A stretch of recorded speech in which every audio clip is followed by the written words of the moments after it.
Në renditje nuk qëndron keq. Por pavarësisht përpjekjeve që Kosova po bën në luftën kundër korrupsionit, ky fenomen po del të jetë goxha i përhapur dhe me ndikim në Republikën e Re.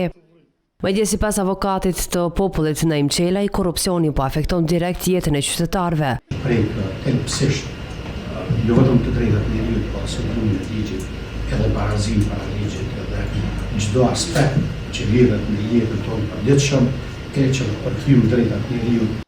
Në diskutimin që kjo e dhënë u prezantua si e gjetura kryesore një ulëmtimi që u krye prej institucionit të cilin Çelaj e udhëheq, u tha po ashtu se cënon edhe besimin e kosovarëve në institucionet e drejtësisë.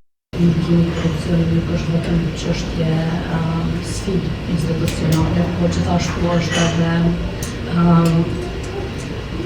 ndikimi drejt për drejt në të drejtat e njerëzit, çështjes në drejtësi, shërbimeve të qytetarëve dhe gjithashtu ndikon edhe në besimin e qytetarëve të Kosovës nëse kemi sfida të tilla.